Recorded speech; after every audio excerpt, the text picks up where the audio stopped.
estos datos.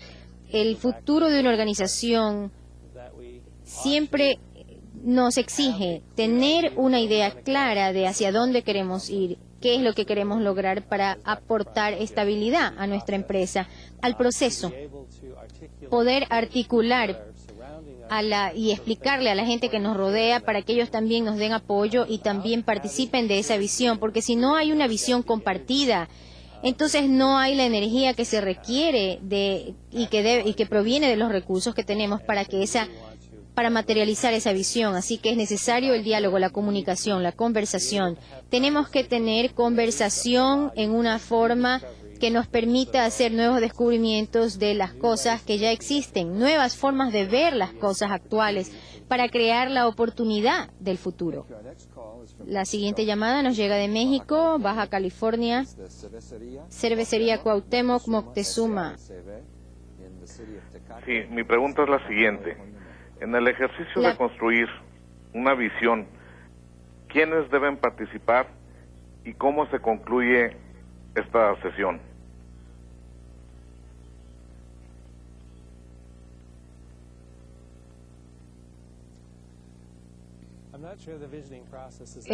No creo que el proceso de la prospectiva alguna vez llega a la perfección, pero es algo que nos lleva hacia adelante y que nos atrae hacia ello.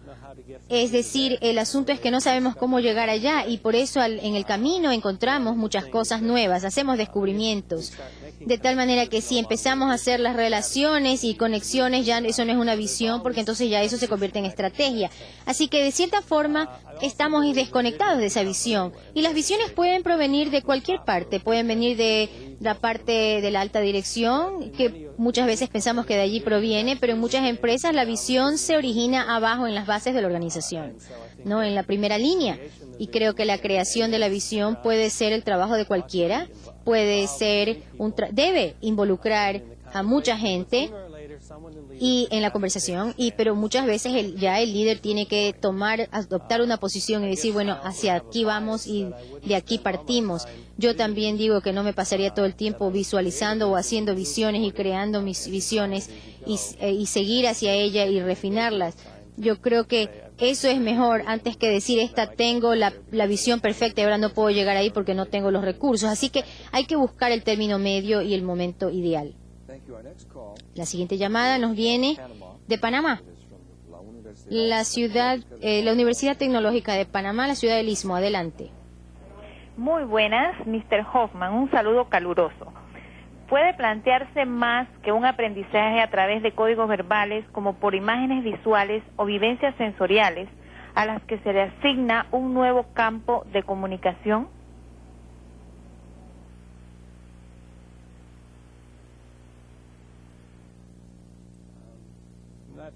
No estoy seguro de haber entendido realmente la pregunta, pero tal vez lo que sugiere es que en el proceso de la visión y de la prospectiva, estoy refiriéndome a esta conferencia de hoy y no a las anteriores, diría yo que si buscamos en nosotros mismos y creamos el espacio para que haya intuición, que es lo que les va a mencionar el doctor Franz, para poder obtener y dar información y conocimiento más profundo, esto nos permitirá materializar esas ideas.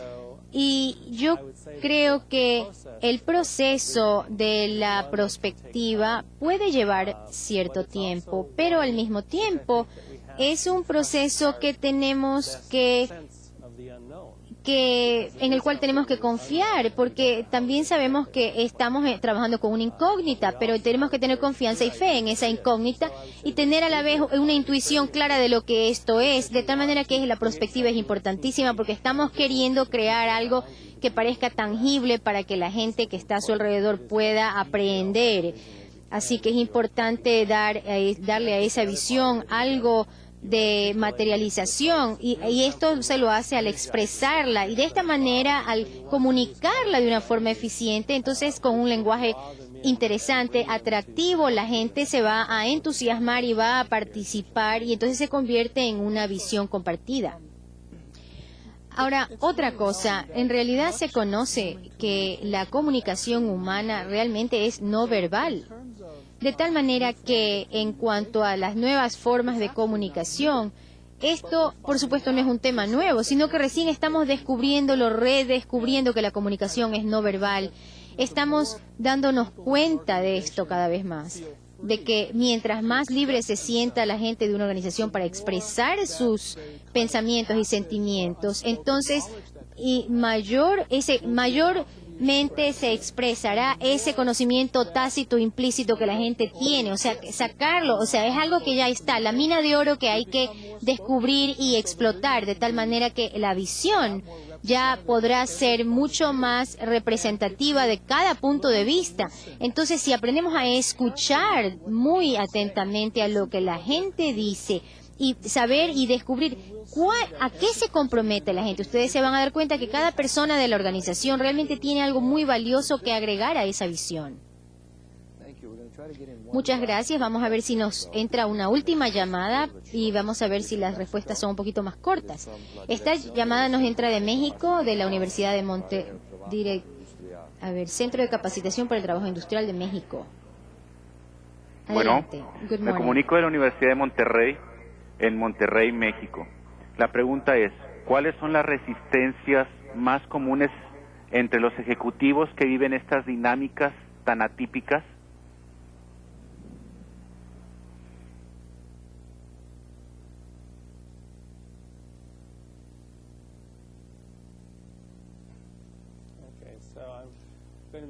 Vamos a ver, voy a suponer, al referirme a las visiones, voy a tomar estos casos hipotéticos, estas premisas.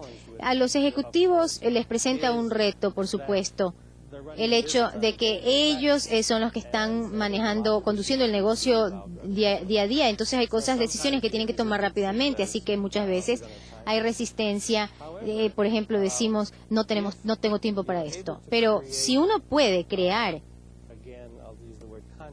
y voy a utilizar la palabra contexto nuevamente, si uno puede crear ese contexto para decir, bueno, tengo que tener un contexto porque para que se mueva para adelante el negocio tengo que tener un destino, un punto de destino, y así entonces esta visión crece y sigue impulsándose hacia adelante. Sin ese enfoque, obviamente vamos a perder muchos recursos y dinero, de tal manera que el ponerlo en ese contexto, entender, por ejemplo, la parte financiera, entonces los ejecutivos van a seguir inmediatamente, llegarán a la conclusión de que tienen que tener claridad de lo que quieren lograr.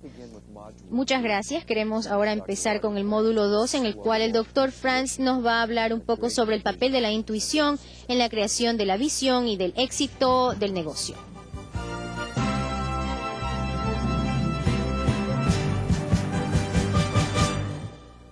Gracias. En tiempos antiguos, la actividad económica dependía en alto grado de la fuerza humana. Hace 300 años, dicha actividad ya venía subordinándose más a las máquinas que a la fuerza humana. Más recientemente, quizás en los últimos 50 años, la actividad económica se ha hecho más dependiente de la información. Con esto, surge la importancia de contar con buenas fuentes de información, planeación estratégica y capacidad para crear visión. Además de esto, los sistemas económicos y sociales ahora están experimentando enormes cambios. Por lo tanto, ha surgido también la necesidad de orientar la dirección y el significado de estos cambios y definir el lugar que nos corresponde dentro de dichos cambios. Nuestra realidad es la siguiente. Primero, no es a través de la lógica que conocemos la mayor parte de la información, la perspectiva y la visión del futuro, sino a través de nuestra intuición. Segundo, toda persona lleva dentro de sí una fuente intuitiva de información útil y la capacidad intuitiva para reflexión y previsión en mucho mayor grado que lo que se creía anteriormente. ¿Qué es la intuición? A veces se define como el saber sin saber cómo supiste. Otras descripciones y metáforas incluyen perspicacia, clarividencia, sexto sentido, la experiencia eureka, o pensamiento subconsciente, sentido común y percibir sin que actúe en ello el proceso consciente de razonamiento. El elemento común en todas estas descripciones es que la intuición se trata de un proceso no analítico en la toma de decisiones, es decir, ni lógico, ni secuencial, ni paso por paso, ni razonado, ni consciente. Para poder comprender lo que es la intuición, es útil darse cuenta de los tipos de pensamiento que no son intuitivos. El pensamiento analítico, por ejemplo, no es intuitivo.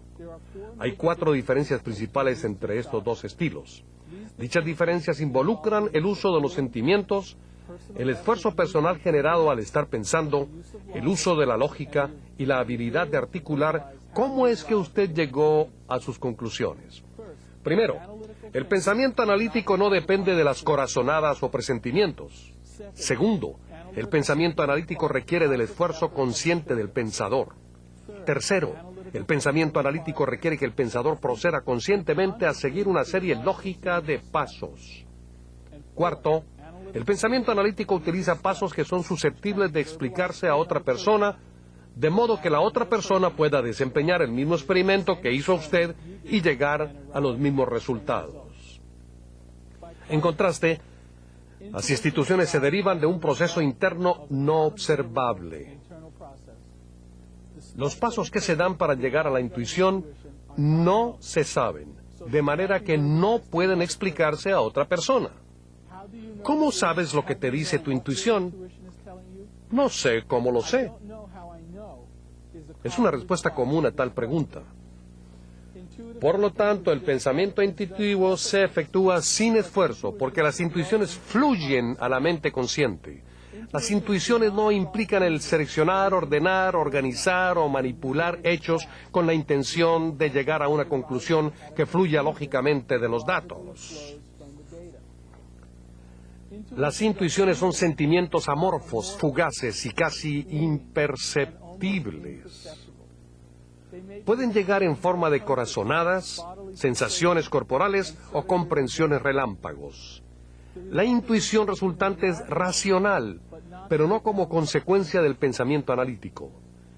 La intuición se presenta con 3 diferentes aspectos. El primer aspecto de la intuición se trata de que la mente de inmediato percibe algo que es tan obvio o patente que no parece requerir ni explicación ni justificación. La frase de Thomas Jefferson de que tomamos estas verdades por manifiestas es un ejemplo famoso tomado de la historia de los Estados Unidos de Norteamérica. En cambio, el razonamiento requiere de tiempo y esfuerzo consciente y, por consiguiente, se le ha llamado intuición indirecta. En cierto sentido, esto significa que la intuición es el razonamiento rápido y sin duda los dos se complementan. El segundo aspecto de la intuición se trata de una visión preanalítica. La visión suministra la materia prima del esfuerzo analítico. ¿Cómo adquirimos nuestra visión? El gran economista Joseph Schumpeter dice que la adquirimos intuitivamente. Esto debe ser obvio. Phil Lipitz, biólogo molecular y capitalista especulativo, tuvo una visión acerca de la forma en que se relaciona el ADN con el cáncer y el envejecimiento. Se trataba de una intuición que posteriormente se corroboró en el laboratorio. El tercer aspecto de la intuición se trata del pensamiento subconsciente y la toma de decisiones expertas. En ambos casos, el individuo no puede explicar ni el proceso de la toma de decisión, ni cómo la juzgan ser correcta. Un ejemplo se encuentra en la forma en que los grandes maestros juegan ajedrez. Los grandes maestros dicen que el ajedrez es una actividad intuitiva en la cual aplican su criterio profesional al juego del momento. Se dice que por regla general, aún durante los torneos, los grandes maestros escogen la mejor jugada en cuestión de segundos, pasando de la mayor parte de su tiempo tratando de confirmar su intuición. Lo mismo sucede con la toma de decisiones que se da en diferentes tipos de profesionistas. Este tercer aspecto quiere decir que la intuición es el resultado del reconocimiento inconsciente y rápido de patrones o de identificar las características claves del entorno. Mientras que la intuición es el resultado del reconocimiento de patrones, la extrapolación de inferencias conscientes de dichos patrones es el resultado de aptitudes analíticas.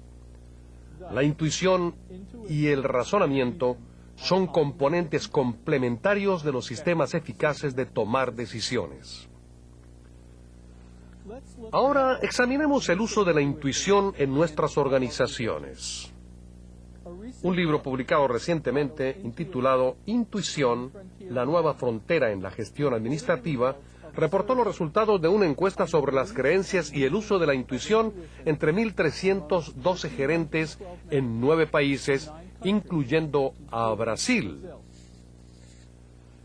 El 87.2% de las personas que respondieron eran hombres.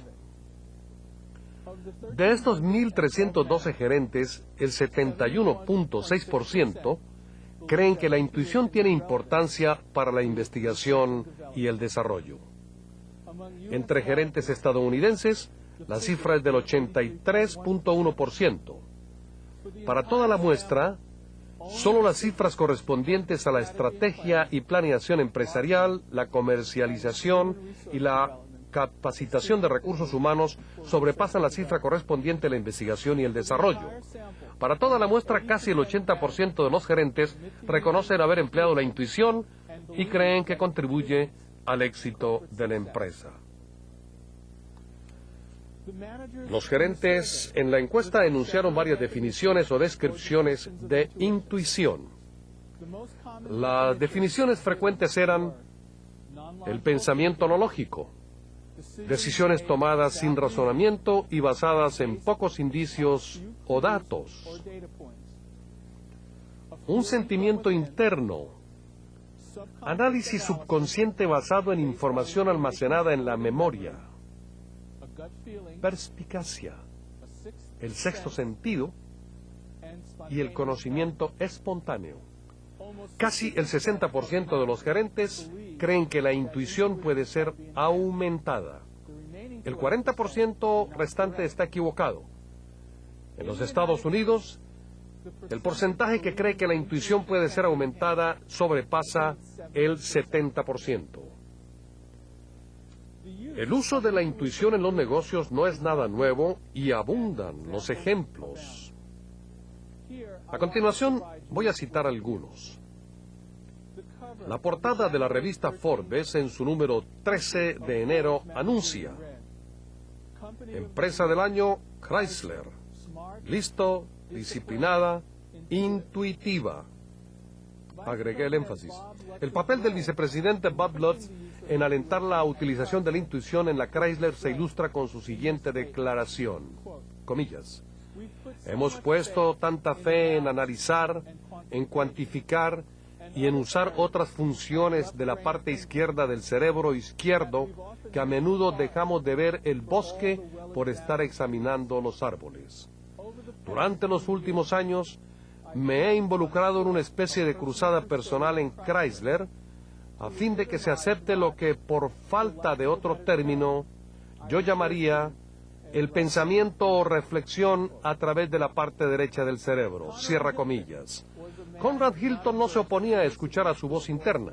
Al intentar comprar el Hotel Stevens House en Chicago, Hilton presentó una oferta por $165,000. El día siguiente, cuando se despertó, la cifra de $180,000 estaba insistentemente presente en su mente. Aunque no sabía por qué esa cifra prevalecía tanto en sus pensamientos, decidió cambiar su oferta a $180,000. Al final evento, la oferta inmediatamente por debajo de la suya fue de $179,800. Así fue como Stevens House se convirtió en el Chicago Hilton. Aunque el proceso de llegar a la cifra de $180,000 no fue en ningún momento analítico, el resultado no solamente era una decisión comercial muy racional, sino también una decisión altamente provechosa.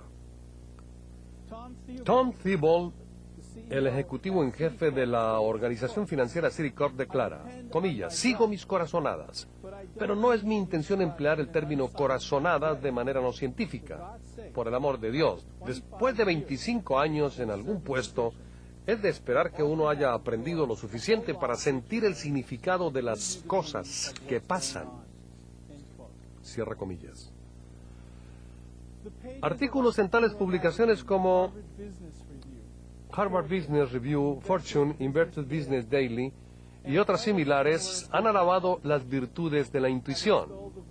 De tales artículos se deduce que la intuición es confiable, que ni es irracional ni un proceso al azar, que es una aptitud para recibir, la habilidad de discernir posibilidades y reconocer la capacidad potencial, empleada a fin de advertir cuando exista algún problema, empleada a fin de definir problemas, a fin de verificar la precisión del pensamiento analítico y que es complementario al pensamiento analítico.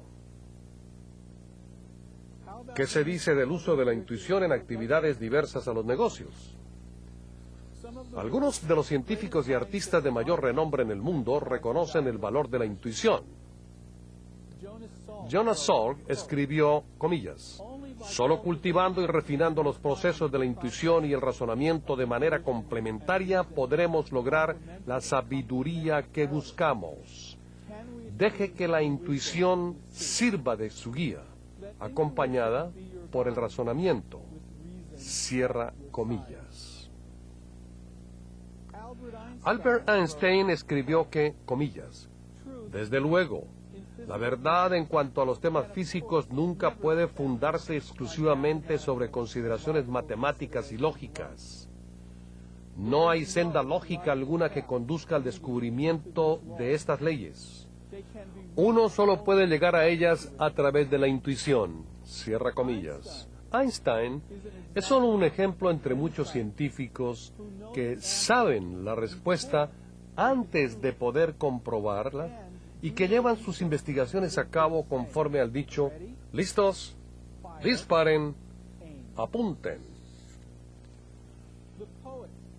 El poeta Carl Shapiro escribió que, comillas, conocimiento intuitivo de formas o contornos, cierra comillas, que tiene un poeta es lo que transforma un montón de palabras en poesía. El filósofo Arthur Schopenhauer creía que es un estado de demente sonámbulo intuitivo y no la mente analítica del compositor que sirve como fuente generadora de esta sensibilidad aguda. La intuición y el pensamiento analítico son productos de la mente. Es decir, el cerebro puede intuir y analizar, lo que quiere decir que nosotros podemos. Se cree que la intuición es una función del hemisferio derecho del neopalio y tal vez del sistema límbico también. En contraste, se cree que el pensamiento analítico, la lógica, el razonamiento son funciones del hemisferio izquierdo del neopalio. Así que los hemisferios del cerebro operan a base del principio de la división de funciones o del trabajo. Siendo la intuición una función cerebral, está disponible para utilizarse en todas las personas. ¿Cuál es esta división de funciones o de trabajo? Tanto en la comunicación escrita como en la hablada, el hemisferio izquierdo procesa el texto básico, es decir, la secuencia de las palabras, la sintaxis y la gramática. Trabajando a solas, el hemisferio izquierdo comprende el significado literal de algún texto. Por ejemplo, el hemisferio izquierdo es capaz de interpretar la frase entre la espada y la pared de manera literal en lugar de figurada.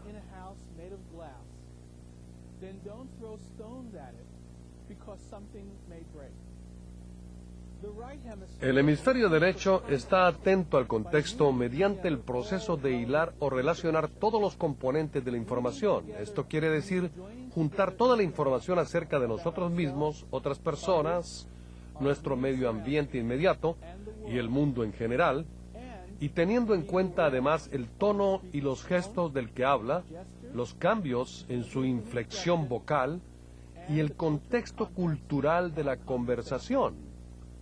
Solo entonces se podrá comprender el significado fundamental de las palabras. Comprender a los demás implica darse cuenta del estado mental real.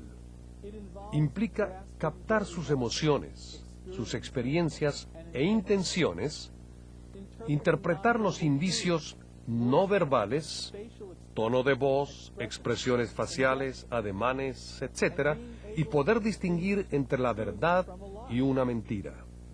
Estas son las provincias del hemisferio derecho.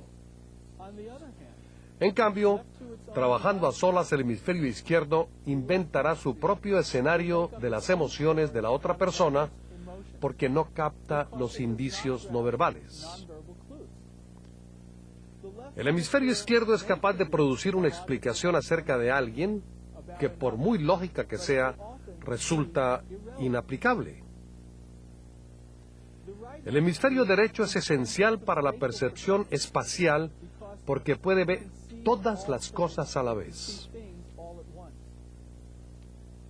El hemisferio derecho enlaza los esbozos grandes de la vida y percibe cómo encajan. El hemisferio derecho ve la organización en conjunto. En cambio, el hemisferio izquierdo se especializa en analizar las piezas individuales y razonar al respecto.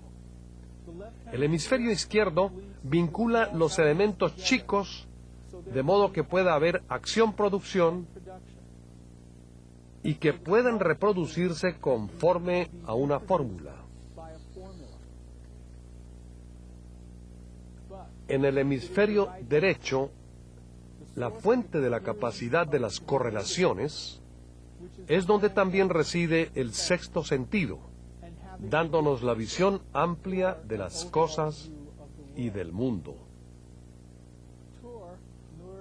Tor Nordstranders, autor de la obra La ilusión de usuario, reduciendo el conocimiento a su merecida talla, dice, comillas, en un periodo de un segundo, procesamos conscientemente solamente 16 de los 11 millones de bits o trocitos de información que nuestros sentidos envían a nuestros cerebros.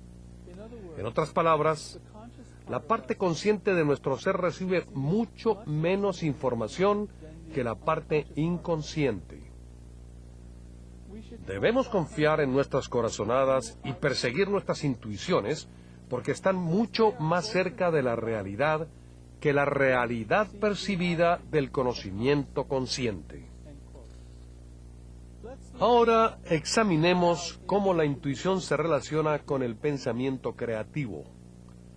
La intuición es una parte de nosotros que se activa cuando nuestra demanda para el conocimiento sobrepasa la disponibilidad del mismo. La intuición existe dentro de esta laguna o déficit entre la demanda y la disponibilidad del conocimiento.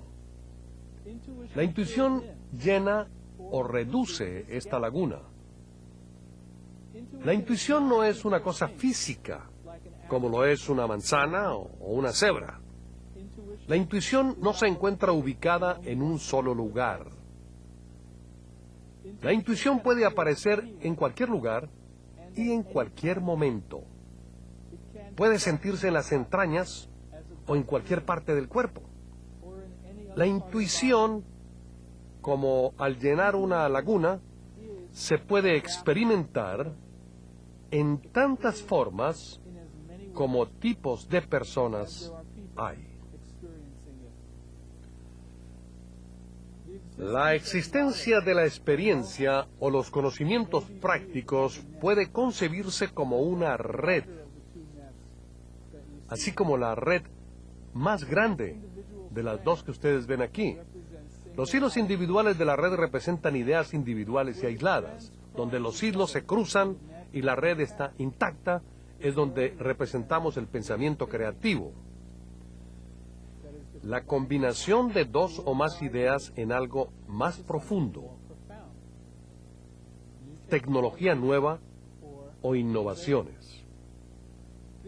Esta red intacta es el producto de esfuerzos creativos pasados. El automóvil, la computadora personal, el helado o las roscas de pan.